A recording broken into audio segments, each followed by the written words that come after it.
95% of our life is coming from the programs of how to live life that we get in the first 7 years of life. And that's why poor people stay poor and rich people stay rich. The movie The Matrix is not science fiction. It's a documentary. Every human, and it's a fact, every human first 7 years is download a hypnosis. The brain of a child under 7 is in a lower vibrational frequency. When you put wires on a person's head, you read electroencephalograph, reading brain activity. A child below 7 has a lower vibration than consciousness. It's called theta. Theta is imagination. Oh, that's how kids play a tea party with mud pies, but to them it's a real thing. A kid rides a broom, it's a horse. That's theta, imagination. Theta is also hypnosis. And the idea is this: before you can become conscious, if you don't have any programs, what are you going to be conscious of? So nature makes the first 7 years. What kind of programs are required to live on this planet? I say, how do you get them?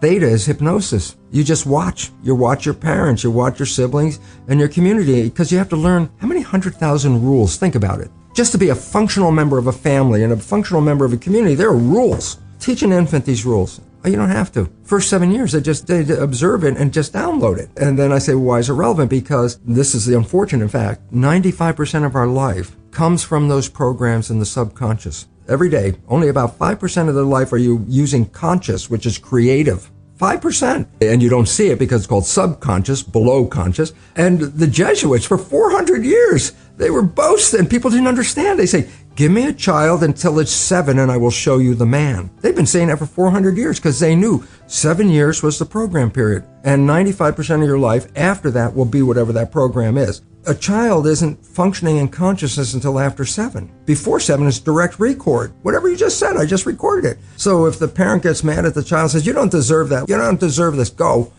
The child is not consciously understanding what you mean. Child's just recorded, I do not deserve.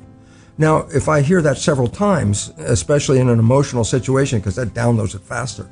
Now I'm 40, 50 years old. What is my behavior 95% of the time? And the answer is, well, it comes from the program. I do not deserve. Well, that means unconsciously I will sabotage myself to make sure that the program is correct. I'm making the program true by adjusting the behavior to meet the program.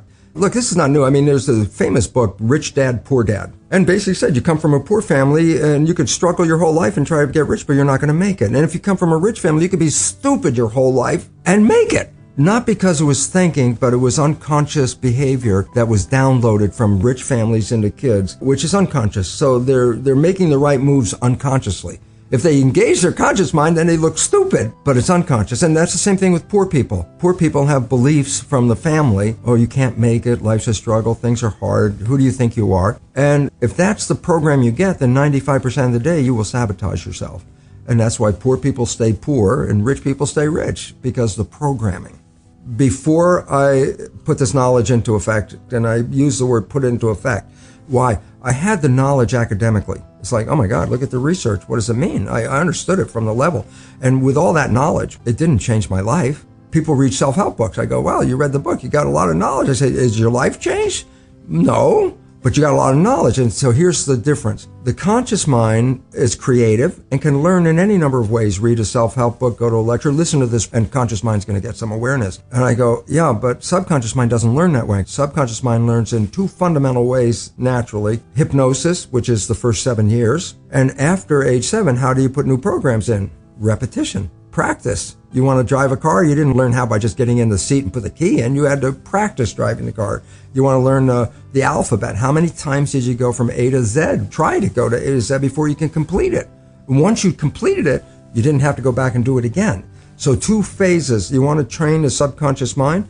Hypnosis, repetition. I like the last one because there's a new phrase that's bandied about called fake it till you make it. Meaning, if you're not a happy person, I say, you want to be a happy person? Then repeat all the time. I'm happy. I'm happy. I say, well, you don't look happy or anything. You say, no, who am I talking to? By repetition, I'm talking to subconscious. If subconscious gets, I am happy, and 95% of your life comes from that subconscious, there will be a point once the subconscious got, I am happy, you don't have to say it again. It'll be automatic. It's repetitive. That's the secret part. Putting a sticky note on the refrigerator is more like a suggestion, but it's not a repetition. So it doesn't work very well. Repetition is a habit. It's making habit. So you got to do something religiously in a sense of repeating it to make it work. Every night when you go to bed, just when you're falling off into sleep, consciousness is disconnecting. The next period of your brain operation while your consciousness is disconnected is theta, which is the same brain function as in the first 7 years. So if you put a pair of earphones on at night with a program of what you would like to be true in your life, as soon as your conscious mind disconnects, that program is playing. It's not playing into your conscious mind. That's shut off. It's now going straight into the subconscious mind. So it's called auto-hypnosis. You don't need to go see a hypnotherapist. You just have to pick out what program would you like to have that you don't have. 95% of your life is coming from the subconscious. Your life is a printout of your subconscious behavior. Oh, so you don't have to try and think about what happened. I just say, look at your life. The things you like that come into your life come in because you have a program that supports them. But anything you struggle with, work hard at, put a lot of effort into making it happen, why you're working so hard, inevitably you have a program that doesn't support that conclusion and you're trying to override the program. So you don't need to do a lot of shrink and psychology stuff. You just look at your life and say, where am I struggling? Because wherever you're struggling, inevitably it's a program in your subconscious that does not support that destination you've been looking for.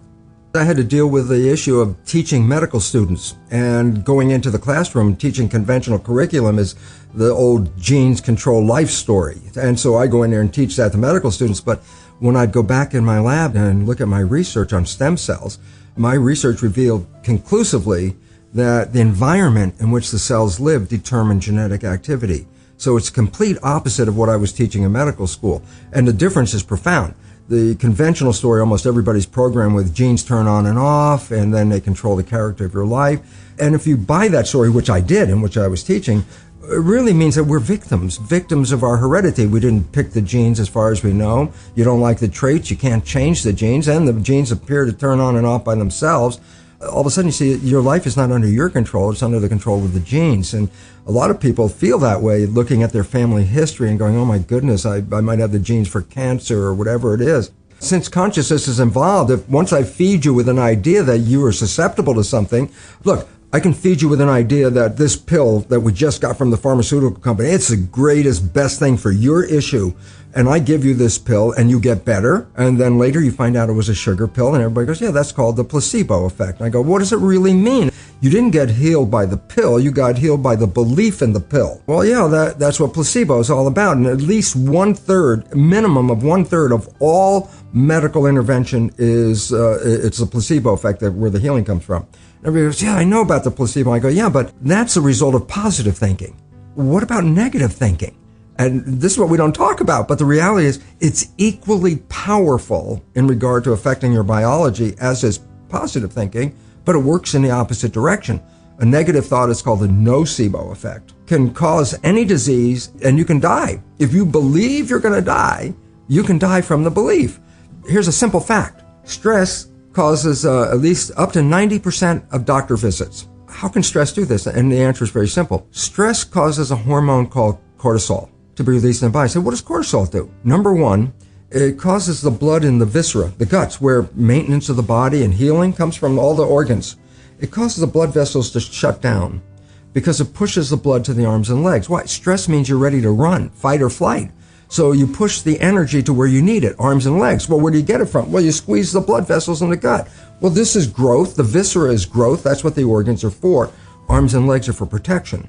If I'm in protection, I shut off growth. And more importantly, stress hormones shut off the immune system. The reason is just energy. The idea is if you're being chased by a saber-toothed tiger and you have a bacterial infection, how do you want to split the energy? How much energy you want to run away and how much you want to fight the with the immune system? The answer is the hell with the bacterium. I mean, if the tiger catches you, the bacteria is useless. It's meaningless, So when you're in stress hormones shut down the immune system to conserve energy. Does the immune system use energy? Of course. If you've ever been really sick, you never even got out of bed, you have no energy. And if you're in fight or flight mode, you need the energy to deal with the world. So stress hormones physically shut off the immune system. When you're under stress, that's when sickness starts to show up. In fact, it's so good at shutting off the immune system, doctors give patients who are going to receive a foreign organ, a graft of a kidney or a lung or whatever they're grafting, that's foreign tissue. If you put a foreign organ in your body, your immune system's job is to eliminate it. So as they're transplanting an organ, they give the patient stress hormones at the same time. because stress hormones will shut off the immune system so the organ won't be rejected right away. That's how effective it is. It's used therapeutically to shut off the immune system. Yeah, but everybody out there in this world right now, with a small exception, is under some level of stress.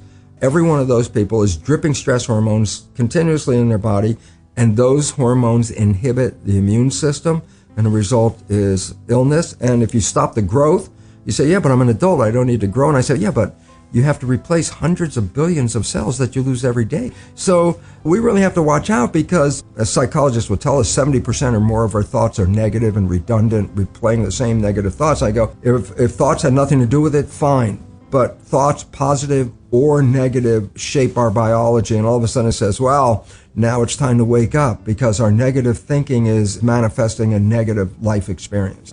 But it's not just me saying this. It was me saying this when I first started doing this work in 1970. And my research was repeatable every day. I could take, stem cells are embryonic cells, so they have no potential until you put them in an environment. And then, depending on the culture medium, by the chemistry of the culture medium, I can make the cell become a muscle cell, change the culture medium, make the same cell become a bone cell, or change it again and make the same cell become a fat cell. And genetically, the cell is the same. It was the environment that I was changing. And I started talking about that long before the new science called epigenetics had come into vogue, which was 1990. So I was like 20 years ahead. And of course, for much of that time, my colleagues looked at me like I was a crazy guy, because everybody knew the conventional dogma. And I was, coming up with a whole different line of belief about it. And now it's come into mainstream. The only problem is this: when you invest so much money into a belief system, and then a belief system isn't really right, you try to hold on as long as you can, because if you spend hundreds of billions of dollars in this belief, you don't want to just go, oh, okay, we'll just change it. So it's a struggle, but the reality is coming forward, and the public is just becoming aware of it. And it's a revolution, because if you believe genes control your life, you're a victim of your heredity. When I say epigenetic control, almost sounds the same, but epi means above. So when I say epigenetic control, literally it's control above the genes. And this is what we now recognize, that the environment, and very specifically our perception of the environment, changes our genetic activity. So that means, well, wait, that's not a victim, because I can change my environment, I can change my perception, and all of a sudden, if I can do that, then I can control my genes. Well, we're going from victim to mastery, from genetics to epigenetics.